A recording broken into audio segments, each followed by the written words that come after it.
అందరికీ నమస్కారం. నేను మీ ఆయుర్వేద డాక్టర్ చిట్టిపొట్ల మధుసూదన శర్మని. మనం ఈ వీడియోలో మెడ నొప్పికి మిరియాల వైద్యం అనేటువంటి ఆసక్తికరమైనటువంటి అంశాన్ని గురించి తెలుసుకోబోతున్నాం. ఈ రోజుల్లో చాలా సర్వసాధారణటువంటి సమస్య మెడ నొప్పి. జనరల్ గా మెడ నొప్పి అంటే మనం నిద్రలో ఒక్కొక్కసారి పట్టుకోవడం వల్ల మెడ భాగంలో కంఠాలు పట్టుకోవడం వల్ల మెడ నొప్పి వస్తుంటుంది. అదే విధంగా బస్సులోనో రైల్లోనో ప్రయాణం చేస్తున్నప్పుడు కూడా ఆ కదలికల వల్ల కొన్ని ఇబ్బందుల వల్ల మెడ నొప్పి వచ్చేటువంటి పరిస్థితి ఉంటుంది. పడక అసౌకర్యంగా ఉన్నప్పుడు మెడ నొప్పి వచ్చేటువంటి పరిస్థితి ఏర్పడుతుంది.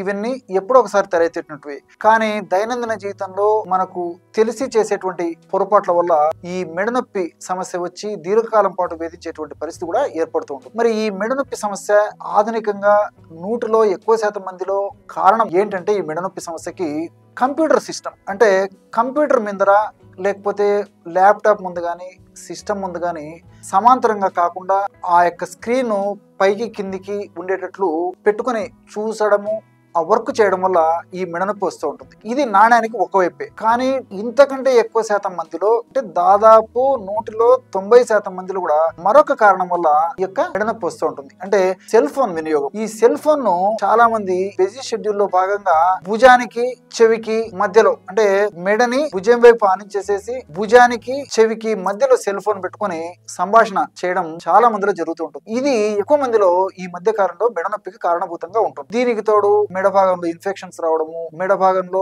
కొన్ని రకాల అరుగుదల వల్ల, ఎక్కువ సమస్యల వల్ల, ఇలాంటి సమస్యల వల్ల కూడా మెడనొప్పి వస్తూ ఉంటుంది. ఈ మెడనొప్పి తగ్గేందుకు ఔషధాన్ని ఎలా తయారు చేసుకోవాలంటే 20 గ్రాముల మిరియాల పొడి, 20 గ్రాముల తులసి పొడి, ఈ రెంటిని బాగా కలిపేసి ఒక గాజు సీసాలో నిల్వ ఉంచుకొని రోజు ఉదయం ఆహారానికి ఒక 10 నిమిషాల ముందు, రాత్రి ఆహారానికి ఒక 10 నిమిషాల ముందు 1 నుంచి 2 గ్రాముల వరకు ఈ యొక్క పొడిని తీసుకొని ఒక కప్పు లేదా ఒక 50 ml నీళ్ళలో కలుపుకొని సేవించాలి. లేదా తేనెతో కలిపి కూడా సేవించవచ్చు అన్నమాట. మిరియాల పొడి, తులసి పొడి, ఈ రెండే ఈ విధంగా సేవించడం వల్ల చాలా త్వరగా, సమర్థవంతంగా, శీఘ్రంగా ఈ యొక్క మెడనొప్పి సమస్యకి పరిష్కారం దొరుకుతుంది. అంతేకాకుండా ఆధునికంగా మనం ఆలోచించినప్పటికీ ఈ మిరియాలలో పెప్పరిన్ అనేటువంటి రసాయన పదార్థం ఉంది.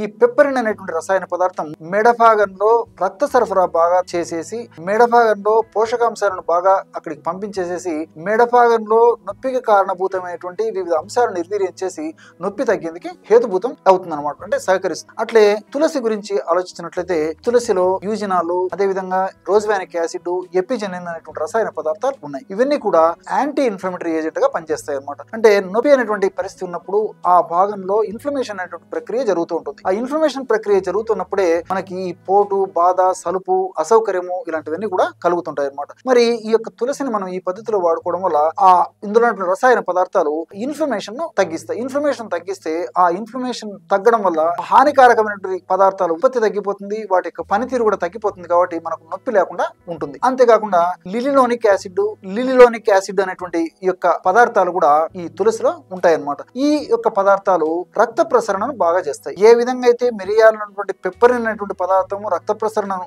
బాగా మెరుగుపరిచి ఆ యొక్క సమస్య తగ్గేందుకు హేతుభూతం అవుతుందో, తులసిలో ఉన్నటువంటి ఈ రెండు లిలిలోనిక్ యాసిడ్ అనేటువంటి ఈ యొక్క 2 రసాయన పదార్థాలు కూడా ఈ రక్త ప్రసరణ బాగా పెంచేందుకు చాలా చక్కగా సహకరించి ఆ నొప్పి తగ్గేందుకు ఉపయోగపడతాయి. మరి ఈ 2 పదార్థాలు కలిపి మనం ఔషధంగా తయారు చేసుకుంటున్నాం కాబట్టి చాలా చక్కటి, సంతృప్తికరమైనటువంటి, శీఘ్రమైనటువంటి, సత్వరమైనటువంటి ఫలితాలు కలిగేటువంటి పరిస్థితి ఏర్పడుతుంది. ఈ యొక్క ఔషధాన్ని ఈ పద్ధతిలో తయారు చేసుకుని ఆ యొక్క ఔషధం అయిపోయిన తర్వాత కావాలంటే మరలా కూడా అవసరాన్ని బట్టి మరలా ఫ్రెష్ గా తయారు చేసుకుని మరలా వాడుకోవచ్చు అనమాట. దీర్ఘకాలం వాడినప్పటికీ ఎలాంటి సైడ్ ఎఫెక్ట్స్ ఉండవు, అన్ని సైడ్ బెనిఫిట్స్ ఉంటాయి అనమాట. కాబట్టి ఈ యొక్క సమస్యతో బాధపడే వాళ్ళు ఇలాంటి గృహ వైద్యాలపైన చక్కటి అవగాహన కలిగి ఉండి వాటిని మనం సద్వినియోగం చేసుకున్నట్లయితే చాలా చక్కటి ఫలితాలు, ఎలాంటి దుష్పరిణామాలు లేనటువంటి ఫలితాలు, సమర్థవంతమైనటువంటి ఫలితాలు మనం పొందవచ్చు. చూశారు కదా, ఎటువంటి సులువైనటువంటి ఔషధ యోగాన్ని మెడనొప్పి తగ్గేందుకు ఈ వీడియోలో మీరు తెలుసుకున్నారో. మరొక వీడియోలో మరొక అంశంతో మళ్ళీ కలుద్దాం. అంతవరకు నమస్కారం. మీ చిట్టిపొట్ల.